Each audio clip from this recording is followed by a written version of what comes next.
We're live. We are live. With our man Matt. Wow. Yes. Yay. Hello, everybody. I am joined today by the amazing group at Arcap Games. Did I say that right? Yes. Nice. Awesome. Yes, I'm joined here by Kevin and Sky. And you guys look amazing. And your game looks amazing. And I'm so excited to talk to you guys. You look pretty good yourself, Matt. Oh, thank you. Yeah, thank you at so your much. hair. Wow. It's great. Well, it's jeans. I look at Sky's hair. So how long have you guys been working on this game then? About twice as long as we intended to. That's how it goes usually. We started about mid 2019. We first, the initial documentation for our plans for Launch Point started cooking up around April 2019. Yeah. But we went into production, what would you say, May, June, Kev? Yeah, May, June. Let's just say that summer. Yeah. It got in there. Yeah. We had formulated the team at that point.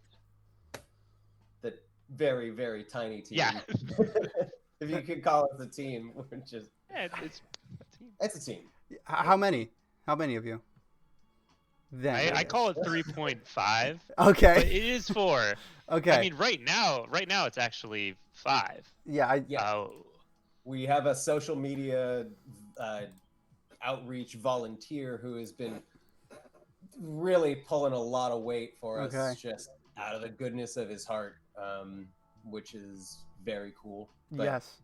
as far as the main development team, it's me on art, animation, design, and music, Kev on level design, keeping us in order and decoration of environments using the assets that I create.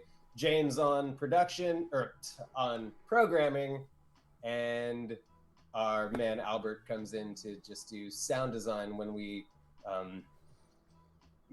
have video footage for him to track. So he's not really full-time, but he's an integral facet of how the game feels and sounds. Absolutely. Very cool. It's awesome when you know people like that. And it's like, you already had him in. Yeah.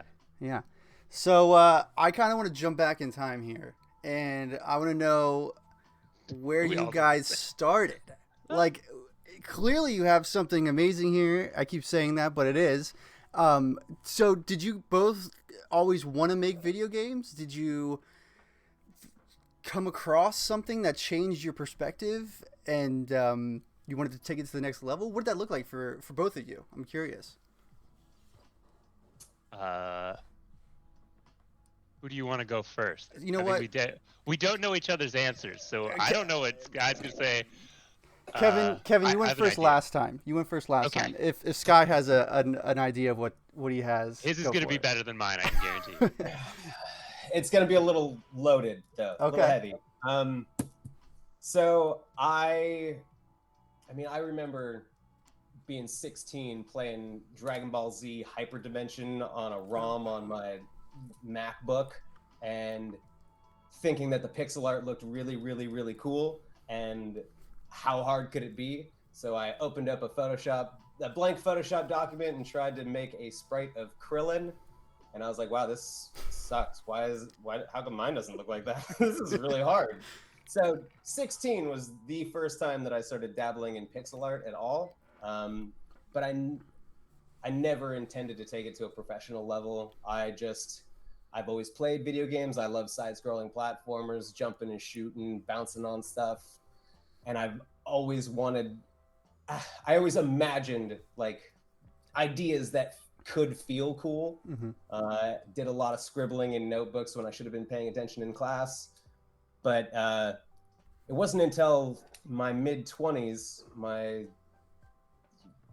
best friend and partner at the time, she saw me getting excited about some fake Pokemon that I had drawn in a sketchbook on a ferry up in northern Washington, and she got really, really serious with me and took my hands and made me swear that I would one day turn all of my maladaptive daydream doodles into something that's actually playable. And I didn't really think much of that promise at the time, but just a few years later, we tragically lost her. I'm so sorry. And as soon as I managed to crawl out of the bottom of many bottles, I realized that I needed to get busy on actualizing that promise. So it was like early 2013 that I first decided that I had to make a video game. And that's, I mean, the first drawings of the character that would become Prin, inspired by her, or from right around then. So, been trying to make a game with wavering amounts of intensity up until the last couple of years, since 2013. Kevin, how I'm curious how you got started in this. Maybe Sky pulled you in. What it look like for you to get started in this? I mean, it's a little bit of a. So as Sky brought up that his process started in about 2013, as far as Star Hearts is concerned, and we had like, obviously I was around to like shoot the shit and like, oh, can we? I heard Sky swear, so I don't know if we're good here, or you're good. I don't want you to have to overwork the bleeps here. Nope. We don't need to swear. Nope, you're good. Anyways, okay.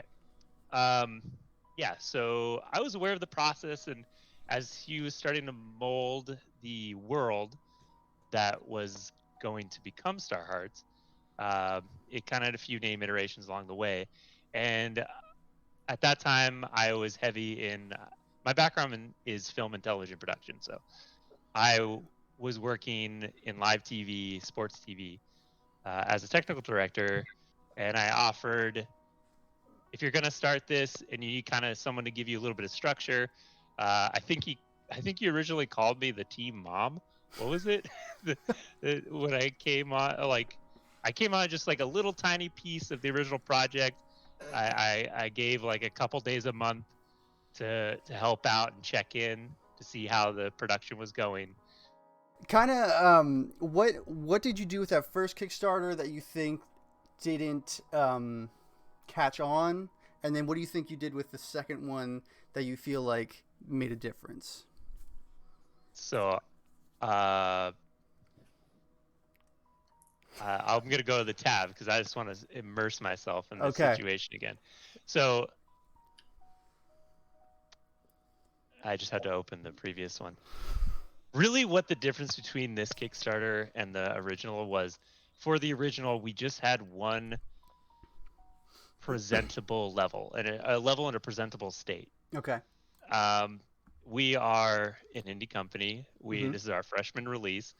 None of us have this like elaborate background in game development. We're coming as nobodies, right? Yeah. The true passion to create for a space that we've enjoyed for so long. Yeah. The first one just had those holes, and why I could see from a backer's point of view, why would you back? Yeah, there's a playable demo. Yeah, it seems like they got some stuff right, and they could work on some other things. But the most difficult part being we just didn't have enough to present. And we did okay. We still made 14 grand on that one. It just didn't hit the mark, and yeah, it was crushing. It was crushing for sure. Sure. To feel like you have something that is deserving, at least in the Kickstarter space, when you look at other projects and you see what they're presenting. Absolutely.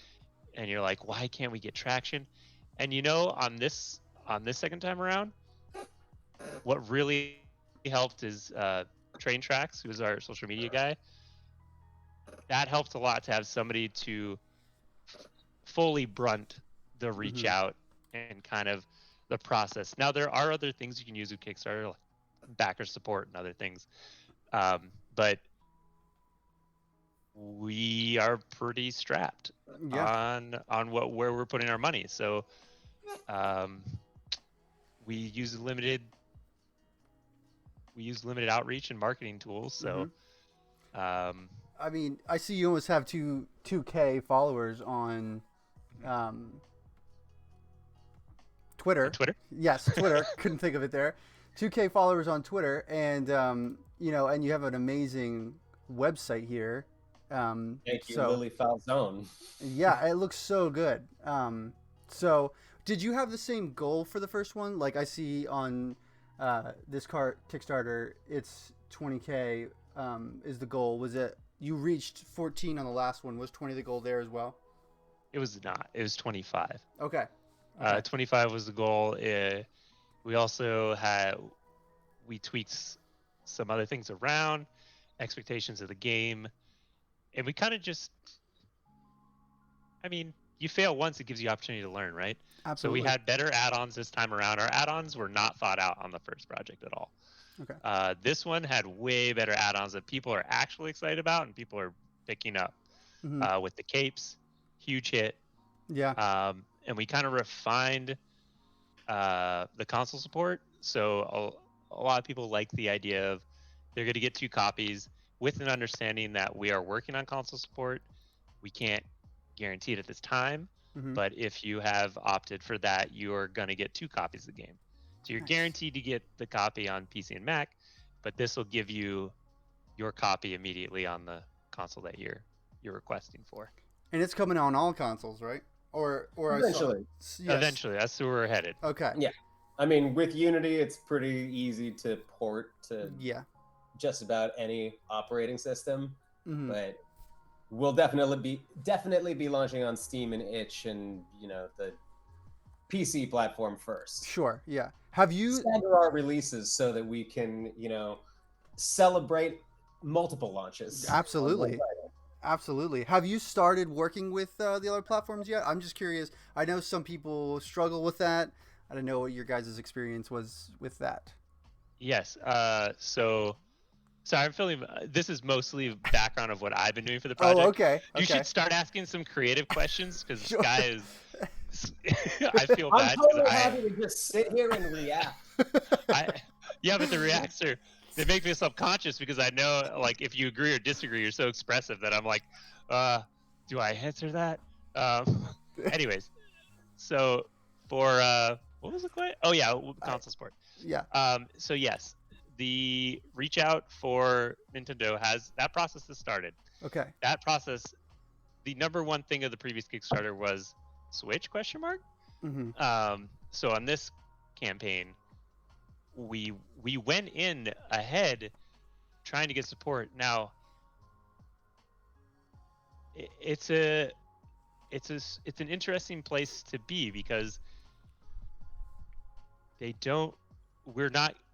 not as quick as I thought it would be. Okay. I thought it would be like, hey, what do you have? Here's what we got, blah blah blah, but it's not. And I respect their process at Nintendo, but it's tough as a nobody group. Yeah. I imagine they get a lot of nobody groups coming in like, I want to go on Switch. So we are in the process. This is, a step in the right direction is to get this support, the Kickstarter support, and then we'll move on to the other consoles. I have prepped the PlayStation and the Xbox connection. Xbox is going to be super easy. Yeah. But PlayStation seems like it might be a little bit more difficult. But if you know the landscape is Xbox does great here, but around the world they have a little bit of trouble. And then I hear it's kind of flipped with, Sony or PlayStation and Nintendo as they're like Japanese companies. It can tend to be harder. I've heard that as well. So I'm going to jump over to talk about some of the art because I feel like it is so striking and it catches your eye immediately. And I feel like that has definitely helped with probably your Kickstarter campaign. So Sky, where do you draw a lot of your inspiration from? I mean, off the top of my head, I can think of some, but you personally for this artwork, where did you get your inspiration for these things? Man, I guess particularly on this project, my biggest inspiration is Batman for the NES. Okay, yeah. Uh, the use of stark black in the backgrounds and being able to have these vibrant colors, but that feel like they don't feel like they're something that you can interact with because they're so like obviously highlights on things that are being pushed out like a relief from the blackness. Initially, our design on this was that like I wanted to have the backgrounds be pretty much entirely black. So I just wanted to, limit my color choices, take the NES palette because I feel like a big problem visually on the first project was that I didn't have an established like palette that we could only work from. So they're having access to an almost infinite number of colors led to less cohesive choices than I would have liked. I have actually gone back and played with some of those assets and actually like simplified the colors to this spectrum, and been much more satisfied with the results. So, but inspiration wise, I guess it was just the good ones from the NES era, man, where they could really cram a lot of information into a very small amount of space using just a creative use of contrast and trying to allow the limited space to inform some of the design decisions insofar as like how the pixels read on characters, and just trying to really emphasize the environmental contrast, keeping things as dark as possible so that they can really pop out where I want them to. Yeah. I mean, in this first stage, Revival Ravine, kept the background assets really simple. I must have gotten those done in like, 2 weeks. Yeah. Top. And every main adventure stage that we have built since I have gotten a little more daring. We're currently building the last adventure stage, and my eyes are bleeding. And everybody else's eyes are bleeding too, and it's all my fault. So I'm trying to step back on my ambition a little bit, and sorry that I've deviated from answering your question. But you're fine. Inspirations: Batman, Shatterhand. Not so much Batman because I really, Mega Man X4. Those sprites were choice, but yes, Mega Man looks like an idiot. Someone is gonna be not happy you said that probably because only the sprite. So with what you've described about this game and the success you've found, someone who is looking to find success in making a game and specifically Kickstarter, what advice would you want to give someone that's looking to either boost their Kickstarter or try to get more traction? What would be advice for you or from you guys to someone who wants to either boost their Kickstarter or start a Kickstarter? I'm curious what you guys would have to say, or maybe amplify your social media presence. Okay. Engage with the community, but also don't expect to sell your game to game developers.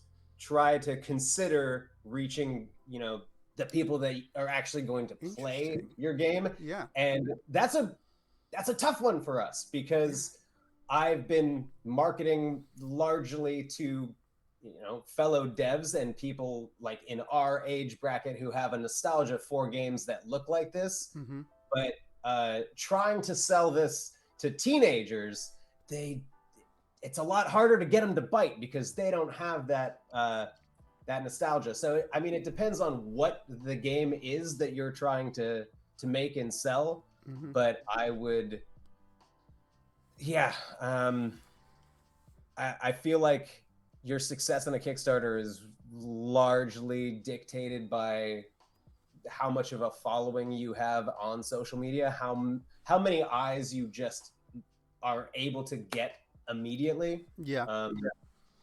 And I was very nervous about this second Kickstarter because I didn't feel as though much had changed in the way of our actual follower counts, and I personally become downtrodden quickly when I'm posting to social media and not getting any traction. So I had not seen a lot of personal growth before going into this second Kickstarter, and I didn't think much had changed in a way that was going to net us positive results, but I was proven wrong. Yeah. Do you guys post on Twitter? Obviously, you post on Twitter, but do you post anywhere else that you see more traction on, or is it mainly? Oh, Twitter's definitely our winner. Okay. Twitter's our winner. Instagram's underneath that, and then Facebook has been dead the whole time. We haven't forgot about Facebook, but boy, there is like nothing happening for us there. So we definitely put the most effort on Twitter, followed by Instagram. I think we've only received like 2 emails. So as far as like email correspondence goes, or like newsletters, we don't have a newsletter. But yet, exactly. As far as Kickstarter, so if you're looking for funding on Kickstarter, I would definitely, I wouldn't be afraid to start your first campaign. Okay. There are actually more relaunches than you're aware of, maybe, because when you're on the platform, you can message campaign runners and ask them like what have you learned, which I highly suggest, which I did for this project, is connect with other campaigns, see what works for them, see if you can integrate that into your campaign. Put the flashiest, most exciting GIF at the top. We did not do that on our first campaign. The video's great. You need the video. But what really does it, if they can if somebody going your Kickstarter can quickly see the flashiest gameplay at the very top in a GIF, man, that is night and day for keeping somebody on your page. Yeah. The algorithm with Kickstarter, we have been absolutely pooped on by the algorithm on Kickstarter on this go around. I don't know why. They're great there. We've gotten multiple conversations going with how do we better our algorithmic standing, and we followed that everything they've given us to the T. And we have funders, or people who haven't funded, just a test where we sit on like quarries, and we're like, I'm still amazed that we got to funding, because our like natural organic Kickstarter find is not good. Okay. There are like, you want that sticker for projects we love. That is like a funding sticker. It's literally just means funded. Okay. If you can get that. Yeah. So how do you guys stay motivated? You know, obviously you have a Kickstarter, so you have to deliver for the fans. But how do you avoid burnout? You know, with doing this for 4 years now, longer actually, sort of. How do you avoid burnout? How do you stay focused on the project? You know, my mic. But how do you guys do that? Is there anything you do that you do for your mental health? I know a lot of people will get a lot from you guys specifically because you're doing it. You want? I have like a boring answer, but Sky might have an entertaining answer to this. I'm on both your answers. Go ahead, Kev. Okay. So like I said, I came on as the producer, and I want a very structured go at this. So what we've done is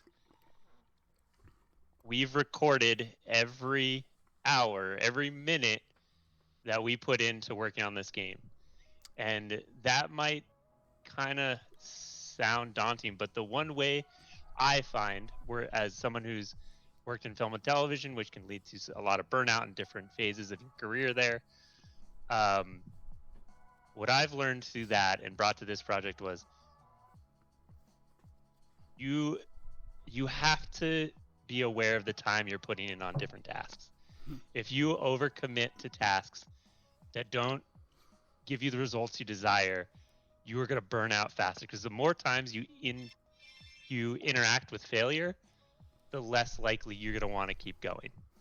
So as long as you segregate those tasks out and make sure there's kind of like a fluid movement, and for me, making sure people, the team members, can focus on micro pieces and I can focus on the macro piece. Because if you start a project and you're thinking about the end from the start, that is overwhelming. But if you can break it down and be like, okay, this month I just have to do this. Yeah. And then you keep stacking those this months together, it's a lot easier to avoid burnout, and you can kind of temper your time spent on the project. I think that's what's going to be most important to avoid burnout, is record your time, be aware of the time you spent, and kind of like separate the tasks and make sure the same tasks aren't always back to back. Sky, what do you do to avoid burnout and the such?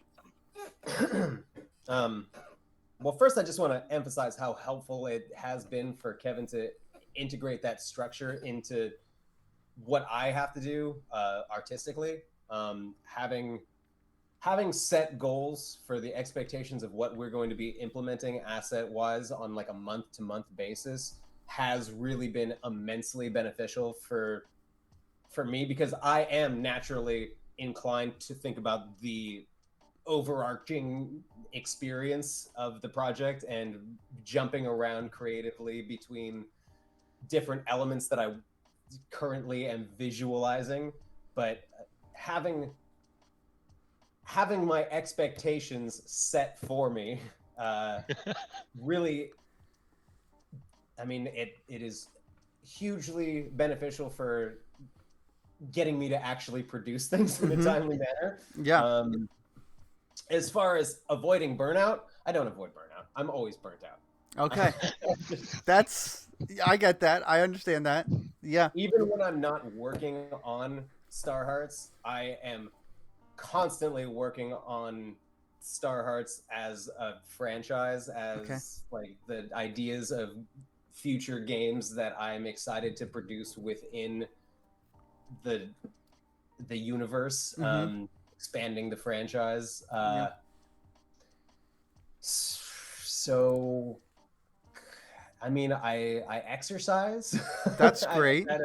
I try to eat decently. Yeah. Don't drink too much. Yeah. I feel I can totally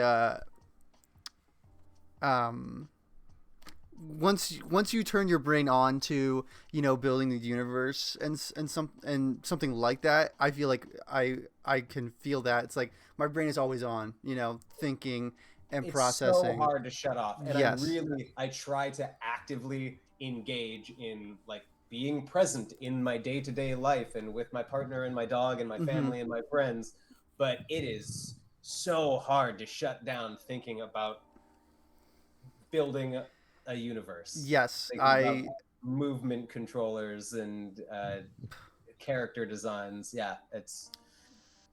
But I guess to avoid burnout, I do allow myself to engage in the creative aspects of things that aren't being developed for this title for right now, but allowing myself to have these pipe dreams about like where this could go and what I want to do with it.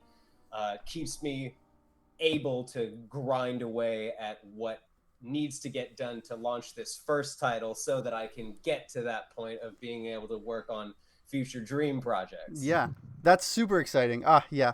So there will be more in this universe. 100%. We're probably... whether or not there will be funding for another one immediately, or... I mean, we're definitely not going to jump directly into production full-time of a follow-up product when we've launched Launch Point. But, I mean, if I wasn't theory crafting and character designing for where I want to see this go, it would kill me, because that's like my my life goal is to see Star Hearts as a franchise expand into something that's not just helmed by me. I want to create characters that speak to the human condition, regardless of like race or creed. Mm-hmm. But I also, so none of the characters in Star Hearts are traditionally human. They have different morphology and biological components, like arthropodal, mammalian, whatever, feline, reptilian, mashed together. But I want Star Hearts as an idea, as a universe, to speak to the human condition writ large, and to have the opportunity to tell stories, regardless of the fact that none of these people are actually people, that relate to very real human experiences. And I know that needs to be written from a perspective that is genuine. And as a privileged young white man, that is a very limited perspective. And I would love to ultimately be able to collaboratively with, not necessarily just disaffected youths from different cultures, but just people that have stories to tell genuinely, authentically. I would love to tap other creative talent to work with me in, developing and expounding upon this universe. Yeah. I mean, that's the magic of storytelling. For me, yeah, that's the magic of storytelling, though, to be able to highlight these other people's experiences. And that's why I do it. I love to tell stories, and I appreciate you telling ours. Yes, absolutely. We're almost at an hour here, which is crazy. But I wanted to hear any last advice from you guys to any developer out there trying to do what you guys are successfully doing. Is there any advice that you would want to share before we sort of wrap up here? Never give up. Keep at it. Just do it, man. That would be my biggest advice for anybody that has like a creative inkling, something that you want to see in the world. Like, just start building it, but don't be shy about sharing it, because creating work in a vacuum is how I get my most frustrating disappointments. Bouncing off of people as quickly as you can is going to net you the best results and allow you to grow and develop. That is a gold nugget there. That's very good. Yeah, that's great advice. Kevin, you have anything? The only thing I would add is kind of where you stated before, like whatever your scope of your project is, if it's your first, cut it in half, and then cut it in half again, maybe. Yeah. And then, however long you think it's going to take, double that once, and double that again. Yeah. Yeah. If you're in this for the first time, and remember to take bite sizes. Don't stuff yourself, because you can complete any project you want if you don't get overwhelmed on the timeline. Let's take it step by step. Yeah. Man, you guys have been a pleasure to talk to. Thank you so much for having us, Matt. Yes. Thank you so much for being here. Like I just said, you guys have been just a pleasure to talk to, and I have learned so much, and I'm sure others are just going to learn so much from you guys. So, thank you. Namaste. Yes, namaste. Thank you. I will have all of your links to your Kickstarter in the description below, as well as your socials. But thank you for being here, and we'll see y'all next time. I look forward to talking to you again. Look forward to that. Yeah. All right. We'll see you guys later. All right.